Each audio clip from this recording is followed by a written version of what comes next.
Are you preparing for an Ironman? We want to take you through what a typical week would look like, whether you're a beginner who only has about 10 to 12 hours to train, or someone who's more advanced and who has 18 to 24 hours to train.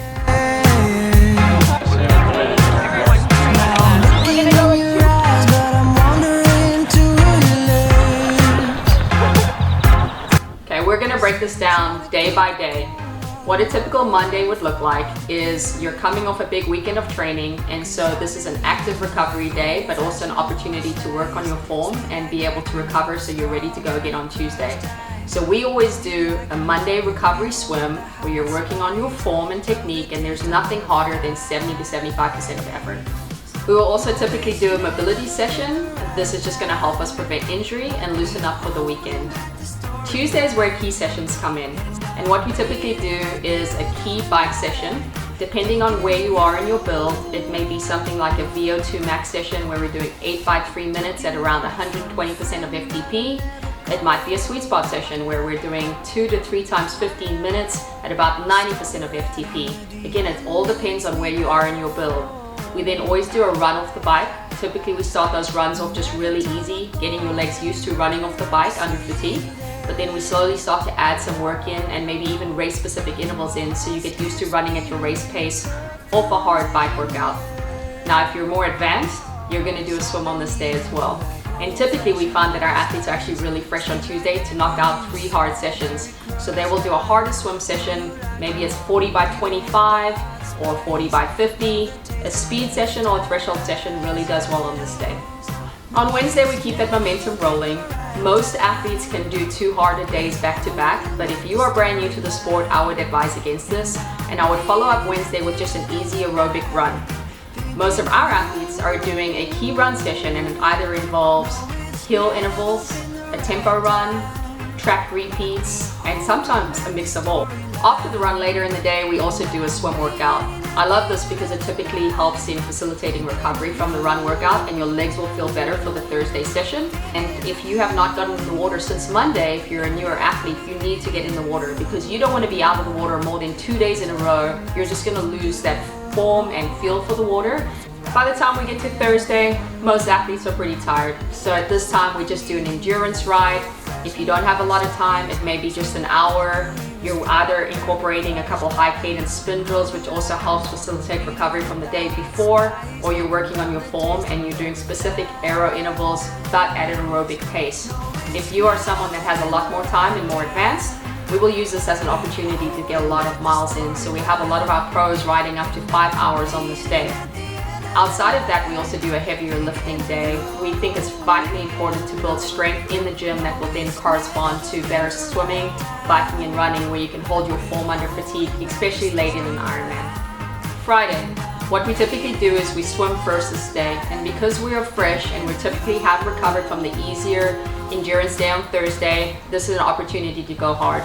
So a couple sessions you might see us do: 20 by 100, best repeatable effort, 15 seconds rest, or 40 by 50, again at that best repeatable effort.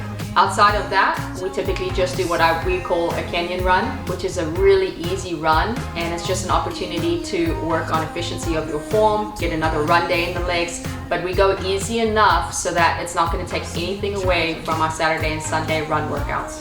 Saturday, the long bike run day. Whether you're advanced or beginner, this is the session you really can't miss because you really need to get the time in the saddle. And so we see that our more beginner athletes, we expect them to be out on the course for maybe 6 to 7 hours. We try to get close to that amount of time in the saddle on these big Saturdays. You maybe only need to do it about 2 to 3 times to feel really confident in your ability to do it on race day. Within that time, we also want to practice our very specific nutrition plan, because a lot of the times if you have not prepared the gut, you can't expect it to work for you on race day either. We'll also do a short run off the bike to make sure that the legs know what to do under fatigue after a long bike ride, and then also to see how our gut cooperates once we start running. Our more advanced athletes, because they're only going to be on the bike course for about 4.5 to 5.5 hours, well, that's about what we're going to do in training a handful of times as well. Within their long ride, we then start to incorporate race-specific intervals. So we know that maybe they're going to ride their race at about 75% of FTP. We're going to do that in these long rides. And then we're going to start to run off at our goal race pace as well. Sunday, final day of the week, and this is the opportunity to get the long run in. At this point, you're typically running anywhere from 16 up to 22 miles. We never really get up to 26, but it's really about time on the feet. We find that our more beginner athletes, them running 16 miles is already 3 hours on the feet. We don't want to go much further than that. And then of course, the more advanced athletes, they can get in that kind of mileage in those 3 hours. And so outside of the long run, and then as you get closer to your race, you might start to incorporate some race pace specific work into that long run so your body knows what to do on race day. We then really encourage, as soon as you get home, do a light spin on the bike. That's going to help recover the legs from the long run. And then we have our more advanced athletes going in and actually doing a recovery swim later in the day. We get back to Monday, we do it all again. So if you're a beginner athlete and you only have about 10 to 12 hours, I would follow that structure, but maybe you're not doing those sessions as long. So maybe your bike ride's only about 45 minutes to an hour versus someone who's more advanced is going to do that session in about an hour and a half to 2 hours. Try to keep the frequency because frequency builds efficiency as well as durability. If you're a more advanced athlete and you do have more hours to train, the first thing I would start to do is start to incorporate more swims and bikes into your schedule. It's not weight bearing, so it's a lot easier on your body to tolerate that added volume. As you become more efficient at holding that volume and you know you can tolerate it, which means you're recovering day to day and you're ready for those key sessions, then you can start to see if you can add in a couple more miles around your run workouts.